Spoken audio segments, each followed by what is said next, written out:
అయితే యాక్చువల్‌గా ఈ సాయి కృష్ణ అనే అబ్బాయికి వైఎస్ఆర్ పార్టీ అధికారంలో ఉన్నప్పుడే దాదాపు 14 కేసులున్నాయి సార్. అవును. అటువంటి రౌడీ షీటర్‌ని క్షమించాలా అనేసి పవన్ కళ్యాణ్ గట్టిగా స్పందించాడు. అవును. దీనిపైన జగనేమో చాలా విచిత్రంగా మాట్లాడుతుంది. వైసీపీ ప్రభుత్వంలో ఇటువంటి దొంగలకి మంచి అవకాశాలుంటాయి.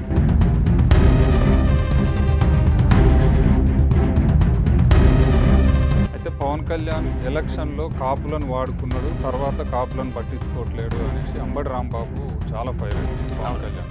అవునండి. దీనిపైన ఇది ఆయన కాపు కాదండి. కాపే. క్యాస్ట్ వరకు కాపే. జగన్మోహన్ రెడ్డి గారి ఆదేశాల ప్రకారం ఆయన చర్చికెళ్తాడు. క్రైస్తవ మతం తీసుకున్నాడు. ఆళ్ళ పిల్లలు కొంతమంది క్రైస్తవంలోనే ఉన్నారు.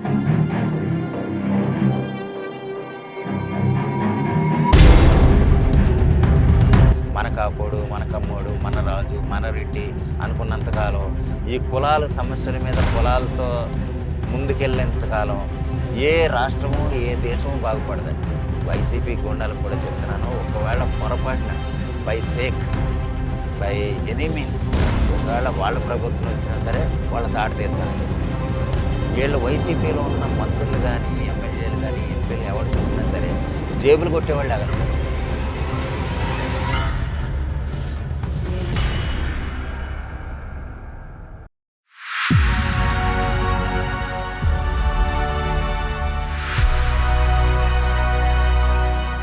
హలో అందరికీ నమస్తే. నేను మీ Srisailam. Welcome to RLR topic. ప్రస్తుతం మన ముందు సినీ అండ్ రాజకీయ విశ్లేషకులు శ్రీనివాస్ గారు ఉన్నారు.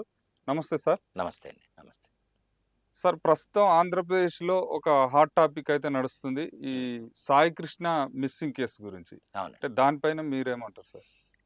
సాయి కృష్ణ మిస్సింగ్ అంటేనండి యాక్చువల్‌గా మనకు తెలిసిన సోషల్ మీడియాలో చక్కర్లు కొట్టే విషయం ఏంటంటే, ఆయన్ని ఎన్‌కౌంటర్ చేశారని. అయితే ఏంటంటే, ఎన్‌కౌంటర్ చేయడానికి అన్ని అర్హతలున్న వ్యక్తి సాయి కృష్ణ. ఎందుకంటే, అతను 23 ఏళ్లకే అంటే అతను 13 ఏళ్ళో, 11 ఏళ్ల నుంచే అతని మీద కొన్ని రకాల కేసులున్నాయి. అవును. 23 ఏళ్ళకేంటంటే పెద్ద ముదురైపోయాడనమాట. ఇప్పుడు దాని మీద జగన్మోహన్ రెడ్డి గారు, మాజీ సీఎం జగన్మోహన్ రెడ్డి గారు సానుభూతి వ్యక్తం చేయటం, చూస్తుంటే ఏంటంటే మనకి నవ్వటమే తక్కువ. హ్మ్. ఎలాగంటేనండి ఎవరైనా సరే, ఎటువంటి వ్యక్తి అయినా సరే, ఒక మంచి వ్యక్తిని ప్రోత్సహించాలి, ఆదరించాలి. కానీ జగన్మోహన్ రెడ్డి గారి వ్యవహారం ఎలాగుంటదంటే ఎంతసేపు ఒక గంజాయి బ్యాచ్‌ని, లేపోతే ఒక దొంగతనాల బ్యాచ్‌ని, ఇటువంటి డెకాయిట్ బ్యాచ్‌లని అభినందించడానికి ఆయన ముందుంటాడు. మరి ఎందుకు ఆయన స్ట్రాటజీ, ఆయన ఐడియాలజీ ఏంటో మనకు తెలీదు గానీ, సరే అది కాసేపు పక్కన పెడితే, ఒక 23 ఏళ్ల చిన్న కుర్రాడట. ఏదో పాపం తెలిసి తెలియక ఏదో చిన్న చిన్న తప్పులు చేస్తే, అటువంటి అతన్ని కూడా మీరు ఇది చేసేస్తారని జగన్మోహన్ రెడ్డి గారు మొన్న మాట్లాడుతున్నాడు. అవును. అది ఒక సమాజానికి ఎంత హాస్యాస్పదంగా ఉంటదంటేనండి, మీరు ఒక మంచి విషయాలు చెప్పకపోయినా పర్లేదు. చెడుని మాత్రం ఎంకరేజ్ చేయకండి. మంచి విషయాలు మీరు ఎలాగో చెప్పలేరు, చెప్పరు.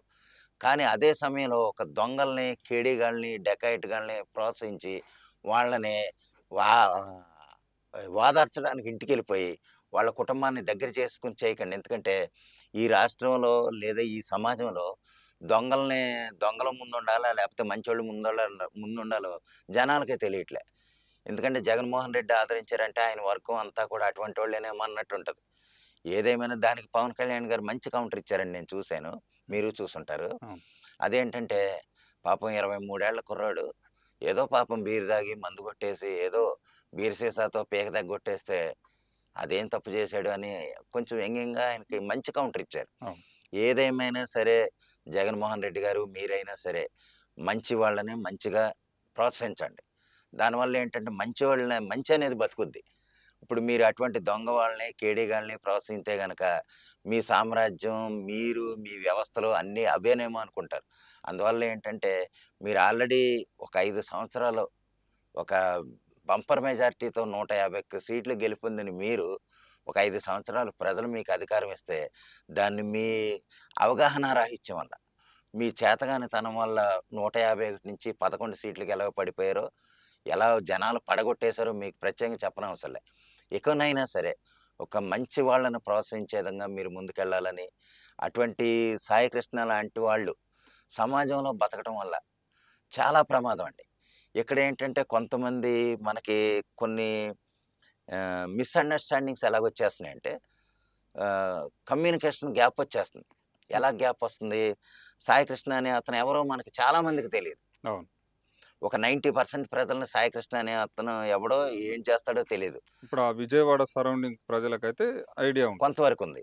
కానీ ఏంటంటే మిగిలిన ప్రొజెక్షన్ ఎలా చేస్తున్నారంటే, ఒక మంచోడిని కూటమి ప్రభుత్వం హతమార్చింది, చంపేసింది. చంపేసింది, లేదా ఎన్‌కౌంటర్ చేసింది, ఒక యువకుడిని చంపేసిందన్న విధంలో ప్రొజెక్ట్ చేస్తున్నారు. అవును. అదేంటంటే ఈళ్ళ కూటమి ప్రభుత్వం వాళ్ళైనా సరే, నేను వీళ్ళకి కూడా క్లియర్‌గా చెప్పేదేంటంటేనండి, కూటమి ప్రభుత్వం వాళ్ళైనా సరే, ఇదిగో వీడు, లేదా అంటే ఆ హోమ్ మినిస్ట్రీ గాని ఎవరైనా సరే, ఇదిగో వీడు ఇటువంటి నేరస్తుడు, ఇన్ని కేసుల్లో నిందితుడు, ఇటువంటి దొంగను మేము ఎన్‌కౌంటర్ చేశాం అని వాళ్ళు, అంటే ఎన్‌కౌంటర్ చేసామన్న విషయం చెప్పకపోయినా, ఇదిగో ఇటువంటి వాడికి ఈ శిక్ష అమలు చేస్తున్నాం అని చెప్పాననుకోండి, ఓకే.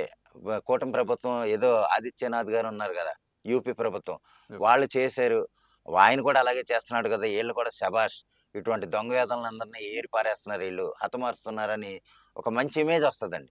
అలా కాకుండా వీళ్ళని వైసీపీ వాళ్ళేంటంటే మంచి క్రెడిట్ ఇవ్వాలని చూస్తున్నారు వీళ్ళకి, దొంగలకి. అవును. అటువంటప్పుడు జనాలకి కొంతమందికి, అంటే 80% జనాలు ఎలా నమ్ముతున్నారంటే, అయ్యో! 23 ఏళ్ల కుర్రోడిని చంపేశారా? తప్పు గదా!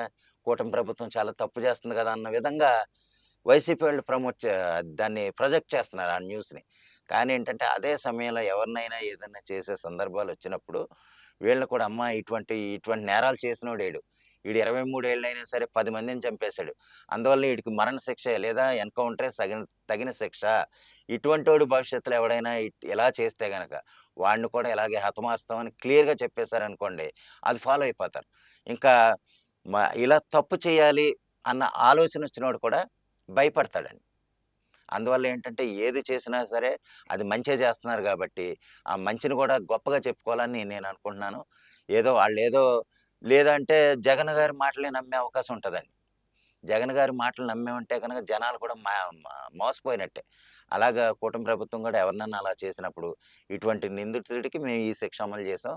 అందువల్ల ప్రజలేమి దీనికి తప్పుగా తీసుకోకండి అని ఓ మాట చెప్పేశారనుకోండి, జనాలకు కూడా మంచి విధానంగా ఎళ్తది.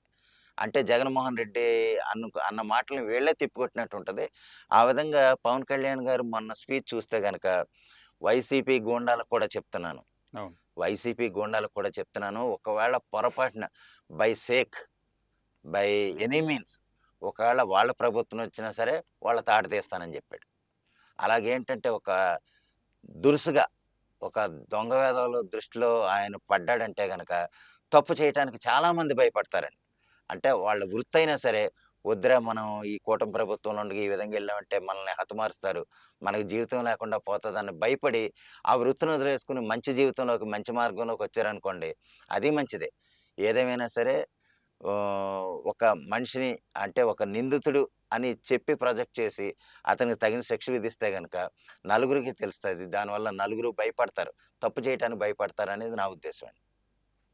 అయితే పవన్ కళ్యాణ్ ఎలక్షన్‌లో కాపులను వాడుకున్నాడు. హ్మ్. తర్వాత కాపులను పట్టించుకోవట్లేడు అనేసి అంబటి రాంబాబు చాలా ఫైర్ అయితుండు పవన్ అవునండి. కళ్యాణ్ మీద. అవునండి. దీనిపైన మీరేమంటారు? ఇదెలాగంటేనండి, ఆయన అంబటి రాంబాబు గారు బానే మాట్లాడారు కానీ, వాస్తవానికి ఆయన కాపు అని చెప్పుకుంటున్నాడు. ఆయన కాపు కాదండి. కాపే. క్యాస్ట్ వరకు కాపే. కానీ ఆయన జగన్మోహన్ రెడ్డి గారి ఆదేశాల ప్రకారం ఆయన చర్చికెళ్తాడు. క్రైస్తవ మతం తీసుకున్నాడు. ఆళ్ళ పిల్లలు కొంతమంది క్రైస్తవంలోనే ఉన్నారు.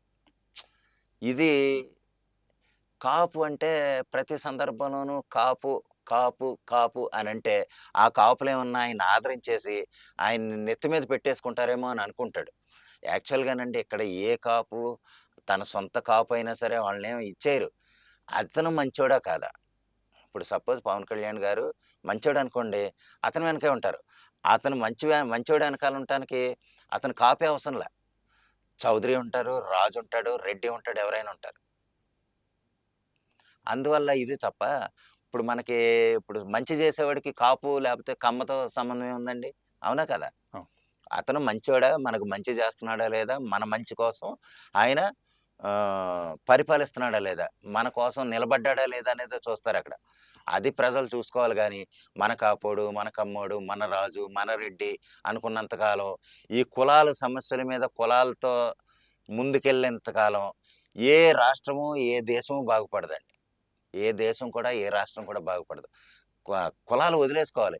ఇంత అభివృద్ధి చెందుతున్న రాష్ట్రాల్లో, ఇంత ఎక్కడెక్కడో ఆకాశానికి ఎత్తుతున్న బిల్డింగులు కడుతున్న ఈ సమయాల్లో, ఎక్కడో ఉన్న గుండె ఎక్కడికో తెచ్చి గుండె మార్పిడి చేస్తున్న ఈ రోజుల్లో కూడా ఇంకా కులాలు, కులాలు, కులాలని ఏడుస్తున్నారంటే, ఇంకా ఆళ్ళెంత దిగజారిపోయి, ఎంత అనాగరికత స్థితిలో ఉన్నారో మనం ప్రత్యేకంగా చెప్పనవసరంలే.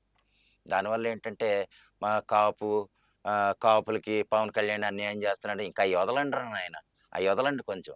ఎందుకంటే కాపులు, కమ్మ, రెడ్డి వదిలేయండి. కాసేపు మన రాష్ట్రం బాగు కోసం ఆళ్ళేం చేస్తున్నారు? ఏం పెట్టుబడులు తెచ్చారు? మన యువతకి ఉపాధి కల్పించే విధంగా ఏం పెట్టుబడులు, ఏం ఫ్యాక్టరీలు తెస్తున్నారు? అది చూసుకోండి. అంతేగాని కులాలను కాసేపు వదిలేయండి. కులాలను కాసేపు కాదు, జీవితాంతం వదిలేయండి. ఎందుకంటే మన కులాల మీద ఈ రోజులు బతికేలాగా లేవు. ఒకప్పుడు ఎప్పుడు ఒక 20, 30 సంవత్సరాలంటే అప్పుడేదో గడిచింది. కులాల మీద నడిచింది. ఇప్పుడు ఏ ఒక్కళ్ళు కూడా కనీసం లేదంటే ఒక 80% ఇప్పుడు కమ్మ కులస్తులు రెడ్డి కులస్తులను చేసుకుంటున్నారు. కాపు కులస్తులు బ్రాహ్మణులు చేసుకుంటున్నారు. రకరకాలుగా మారిపోయినప్పుడు ప్రతిభను చూడండి. లేదా ఒక మంచి మనుషుల్ని చూడండి. అంతే తప్ప కులాలను పక్కనెట్టేయండి. కులాల వల్ల నీకు కూడు పెట్టేది కాదు. కులాలు నీకు భవిష్యత్తునిచ్చేది కాదు. అయితే యాక్చువల్‌గా ఈ సాయి కృష్ణ అనే అబ్బాయికి వైఎస్ఆర్ పార్టీ అధికారంలో ఉన్నప్పుడే దాదాపు 14 కేసులున్నాయి సార్. అవునండి. అటువంటి రౌడీ షీటర్‌ని క్షమించాలా అనేసి పవన్ కళ్యాణ్ గట్టిగా స్పందించాడు. అవునండి. దీనిపైన జగనేమో చాలా విచిత్రంగా మాట్లాడుతుండు. హ్మ్. అంటే ఏమంటారు? మీరేమంటారు? అదెలాగంటేనండి, ఇప్పుడు సాయి కృష్ణ గారు ఇది 23 ఏళ్ల కుర్రోడే అనుకుందాం కాసేపు. అయితే ఏంటంటే, వైసీపీ ప్రభుత్వంలో ఇటువంటి దొంగలకి మంచి అవకాశాలుంటాయండి. ఓకే. ఆయన వాళ్ళ ప్రభుత్వంలోనే దరిదాపుగా 11, 14 కేసులున్నాయంటే గనక, వాడెంత ముదురు రౌడీ, డెకాయిటో మనం ప్రత్యేకంగా చెప్పనవసరంలే. కానీ వాళ్ళని అటువంటి వాళ్ళని ఈళ్ళెందుకు ప్రోత్సహిస్తారంటే, వీళ్ళకేదైనా ఉపయోగపడతాడేమోనని. మీకు కరెక్ట్‌గా చూస్తేనండి, ఒక మంత్రులుగా చేసిన వాళ్ళే.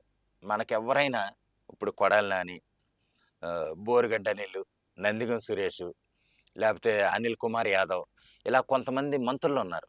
మంత్రులు వాళ్ళు. మామూలు ఎమ్మెల్యేలో కాదు. ఎమ్మెల్యేలంటేనే ఒక హుందా కలిగిన హుందాగా ఉంటారు. ఆళ్ళు చూడ్డానికే అబ్బా! చాలా మంచి వ్యక్తండి అని అనిపించేలాగుంటారు. ఈళ్ళు వైసీపీలో ఉన్న మంత్రులు గాని, ఎమ్మెల్యేలు గాని, ఎంపీలని ఎవడు చూసినా సరే జేబులు కొట్టేవాడిలాగానే ఉంటాడు. ఇప్పుడు మీకు గోరంట్ల మాధవ్ అని ఒకడున్నాడు. ఆడు చూస్తే ఈడా ఎంపీ అన్నట్టుంటాడు. వీడా ఎంపీ. ఇటువంటి బోగ్గాడు మనకు ఎంపీనా అని అనుకుంటారు. నిజమండి. నేను చూసాను. ఓకే. అలాగా మీకు కొడాలి నాని ఉన్నాడు. ఆడు బూతులు మాట్లాడితే వీడినా మనం మంత్రిగా చేసుకున్నది. ఇటువంటి ఎదవలకా మనం ఓటేసిందని ప్రజలు అనుకుంటున్నారో లేదో గాని, ఆ వర్గం ప్రజలు అనుకుంటారు. కానీ వైసీపీ వర్గంలో ఉన్నవాళ్ళందరూ ఆళ్ళే కాబట్టి ఒక వర్గం ఉంటారండి. ఆ మతం వాళ్ళుంటారు. ఆ వర్గం వాళ్ళే వైసీపీ వాళ్ళు కనెక్ట్ అవుతారు. ఒక మంచిగా చేసేవాడు, పెట్టుబడులు తెచ్చేవాడు, ప్రజలను మంచిగా చూడాలనుకున్నవాడు వాళ్ళకి నచ్చడు. వాళ్ళన్న ఆడు డెకాయిట్ గాడైనా సరే, ఇప్పుడు మీకు ఎంత దరిద్రమైన మానసిక స్థితిలో ఉన్నారో చెప్పనండి. 1,00,00,000,000 దొంగని ఒక 15 నెలలు జైల్లో పడేస్తే 43,000,00,00,000కి ఇప్పటికీ సమాధానం చెప్పలేని స్థితిలో ఉంటే 3,800,00,00,000 ఈడీ జప్తు చేస్తే ఎన్ఫోర్స్‌మెంట్ డైరెక్టరేట్ జప్తు చేస్తే అతనికి ఓట్లేసి గెలిపించారు.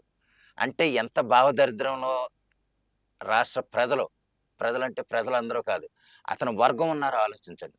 అంటే ఎదవలను కూడా ప్రోత్సహించే స్థితిలో రాష్ట్ర ప్రజలు కొన్ని వర్గాలు, అన్ని వర్గాలు కాదు. కొన్ని వర్గాలు మాత్రం. ఆ వర్గాలను మనం ప్రత్యేకంగా చెప్పనక్కర్లేదనమాట. ఛీ అని ఊయొచ్చు ఆళ్ళ మీద. అటువంటి వాళ్ళకి ఇటువంటి ఎదవలే కనెక్ట్ అవుతారు. అటువంటి వాళ్ళనే వీళ్ళు ఎన్నుకుంటున్నారు.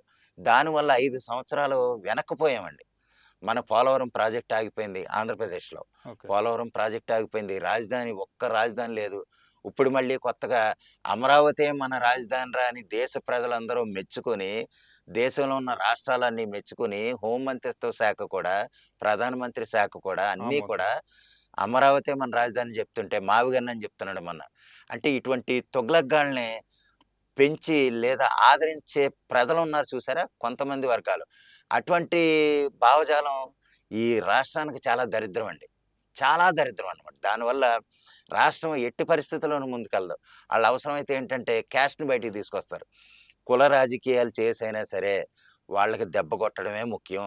దెబ్బ కొట్టడమే వాళ్ళ లక్ష్యం. అంతేగాని పెట్టుబడులు తెస్తేనో, యువతకు ఉద్యోగాలొస్తేనో, లేకపోతే నిరుద్యోగులకు ఉద్యోగాలొస్తేనో అది మంచి కాదు ఆళ్ళకి. డెకాయిట్ గాళ్ళు, బ్లేడ్ బ్యాచి వీళ్ళందరూ వైసీపీ వాళ్ళ ఎలాగుంటదంటే వాళ్ళ విధానం. ఆ విధానం ఎవరైతే ఇప్పుడు మనం జనరల్‌గా చూస్తాం. ఒక దొంగ ఇంకో దొంగతో మాట్లాడినట్టు ఒక మంచోడితో మాట్లాడలేడు. ఒక మంచోడు ఒక దొంగతో మాట్లాడలేడు. ఒక స ఒక ఒక మంచి మనిషి ఒక రౌడీ షీటర్‌తో మాట్లాడలేడు. మనం జనరల్‌గా చూస్తాం గదా! మనకు తెలుసు కదా అది. రౌడీ షీటర్‌తో మాట్లాడగలమండి. ఒక కేడీ నా కొడుకుతోటి ఒక మంచి పండితుడు మాట్లాడగలడా? కానీ ఆ పండితుడు ఇంకో మంచి పండితుడితో మాట్లాడగలడు. ఆ! కారణం ఏంటి? అది వాళ్ళ ఐడియాలజీ. ఇక్కడ కూడా అంతే. ఎప్పుడు ఎదవలకే చేరతారు. ఎదవలకే ఓట్లేస్తారు. ఇది సింపుల్ అనమాట. అయితే ఇక్కడేంటంటే సార్, ఇప్పుడు ఈ సాయి కృష్ణ మిస్సింగ్ కేసులో ప్రధానంగా ఉన్నటువంటి సీఐ నాగరాజు హ్మ్. అతన్ని సస్పెండ్ చేయడం జరిగింది. హ్మ్. అదేవిధంగా సిట్టు అధికారులు అరెస్ట్ హ్మ్. చేసి విచారణ చేయడానికి వచ్చినప్పుడు హ్మ్. స్థానిక ప్రజలే అడ్డుకుంటారు. అరెస్ట్ చేయొద్దు, ఒక మంచి పోలీస్ అధికారి అతను అనేసి చాలామంది అంటారు. హ్మ్. దీనిపైన మీరేమంటారు? ఇది ఒక మ్యాప్ అండి. ఇది వైసీపీ వాళ్ళేసే స్కెచ్. ఎలాగంటేనండి ఇందులో కొంతమంది వాళ్ళు ఆహ్, వాళ్ళ మెరిట్ ప్రకారం కానీ, వాళ్ళ ఇది ప్రకారం వాళ్ళు ఉద్యోగం జాయిన్ అయిన విధానం కానీ, వాళ్ళు ఆ ఉద్యోగానికి న్యాయం చేయకుండా కొంతమంది కులాలకు అమ్ముడుపోయేవాళ్ళుంటారు. ఇప్పుడు నాగరాజు అనే అతను ఒక కులానికి చెందినవాడనుకోండి. ఆ కులానికి సంబంధించినోడొస్తే గనక వాడికే న్యాయం చేయడానికి చూస్తాడు. అటువంటి సన్నాసి అధికారులు చాలామందున్నారు. అటువంటి సన్నాసి అధికారుల వల్లే కొన్ని వ్యవస్థలు పాడైపోతున్నాయి. మీకెప్పుడు వాడు తప్పు చేశాడా లేదా? తప్పు చేస్తే గనక వాడిని శిక్షిద్దాం అన్న విధానంలో ముందుకెళ్లారనుకోండి, అది మంచి జరుగుతది. అయితే ఇప్పుడు సాయి కృష్ణ మిస్సింగ్ కేసులో ప్రధానంగా సీఐ నాగరాజు పేరైతే వినపడుతుంది సార్. ఆ హ్మ్. సీఐ నాగరాజుని సస్పెన్షన్ చేయడం జరిగింది. సిట్ అధికారులు అరెస్ట్ చేసేందుకు అతని దగ్గరికి వచ్చినప్పుడు స్థానిక ప్రజలే అతన్ని అరెస్ట్ చేయొద్దు నాగరాజుని హ్మ్. అనేసి చాలామంది అంటున్నారు. హ్మ్. అంటే దీనిపైన మీరేమంటారు? అది యాక్చువల్‌గా దీని మీద ఒకసారి పవన్ కళ్యాణ్ గారిని కూడా అడిగారండి. అడిగినప్పుడు ఆయన ఇచ్చిన వివరణ ఎలాగుందంటే యాక్చువల్‌గా హోం మంత్రిత్వ శాఖ అయితే నా పరిధిలో లేదు. నేను వేరే ఆయన డిపార్ట్‌మెంట్ ఆవిడ చూసుకుంటారు. అయితే ఇక్కడ మంచి చెడనే దానికంటే అది ఏ విధానంగా అంటే ఇప్పుడు సపోజ్ ఎన్‌కౌంటర్ చేయటానికైనా అటువంటి సాయికృష్ణ లాంటి దొంగల్ని, డకాయిట్‌లని హతమార్చడానికి ప్రయత్నించినా సరే ఒక ప్రాసెస్ ఉంటదండి. ఆ ప్రాసెస్ గనక మీరితే గనక ఎవరినైనా సస్పెండ్ చేసే అధికారం ఉన్నతాధికారులకి ఉంటది. ఆహ్, మంది కొన్ని శాఖలకు కూడా ఉంటది. ఓకే. దానికి అది సీఐ నాగరాజు గారైనా ఎవరైనా సరే లోబడే ఉండాలి. అది ఆయనకి తెలుసు, అందరికీ తెలుసు. అయితే ఏంటంటే ఇక్కడ చేసే ప్రాసెస్ అది ఒక హెల్తీగా జరిగిందా లేదా? లేదా ఇంటెన్షనల్‌గా జరిగిందా? అంటే ఓకే. ఉద్దేశపూర్వకంగా చేశారా? లేపోతే ఉద్దేశపూర్వకంగా చేసి దాన్ని ఒక డ్రామా ఆడి ఏమన్నా ప్లే చేసే విధంగా చేశారనేది మనకు తెలీదు గానీ, ఏదైనా సరే ఒక సిస్టమాటిక్‌గా చేయకపోతే గనక అది తప్పేనండి. ఆ విధంగా చేసిన దానికి అదే అంటున్నాను నేను ఒక మాట చెప్పినట్టు, ఇదిగో ఇతను ఈ నిందితుడు ఇన్ని కేసుల్లో ఓకే. నిందితుడిగా ఉన్నాడు. ఇంతమందిని చంపేశాడు. ఇన్ని దొంగతనాలు చేశాడు. ఇన్ని కేసుల్లో ఇతనున్నాడు గాబట్టి, ఇతన్ని హతమారుస్తున్నాం అనుకోండి, అప్పుడు సీఐ నాగరాజు గారే నిజంగా చాలా పెద్ద హీరో అవుతాడు. చూసావా ఎంత గొప్ప పని చేశాడాయన. ఇటువంటి ఎదవలు బతకకుండా చేశాడు అని సోషల్ మీడియాలో అతనికి ఎంత ప్రైజ్ వస్తదో మనం ప్రత్యేకంగా చెప్పనవసరంలే. అటువంటి ఆఫీసర్‌లు కూడా ఉండాలని చాలామంది కోరుకుంటారు కూడా. అవును. అది అది శాస్త్రయుక్తంగా అంటే సిస్టమాటిక్‌గా జరిగిందా లేదా అనేది మనకు తెలీదు గానీ, అది పూర్తిగా నాకు అవగాహన లేదండి వాస్తవానికి. సరే ఒకవేళ అరెస్ట్ చేయటానికి లేదా సిట్ అధికారులు నాగరాజు గారిని అరెస్ట్ చేయడానికొచ్చినా, ప్రజలు వ్యతిరేకిస్తున్నారంటే కొంచెం ఆలోచించాలి మరి. అది అది కూడా ఏదన్నా వైసీపీ వాళ్ళ డ్రామాలో ప్రకారం జరుగుతుందా? లేపోతే మన మనిషి కదా! మావోడిని ఎందుకు చేస్తున్నాం అన్న విధంగా ప్రజలు ఇదవుతున్నారా? లేపోతే నిజంగానే ఈ నాగరాజు గారు చేసిన పని మంచిదేనా కాదో అది దర్యాప్తు ప్రకారం తేలితే గనక దానికి తగిన శిక్ష ఎవరైనా అనుభవించాలనేది నా అభిప్రాయం. అలా నాగరాజు గారు కూడా దానికి అతీతులు కాదు. చూద్దామండి ఏం జరుగుతదో ఓకే. చూద్దాం.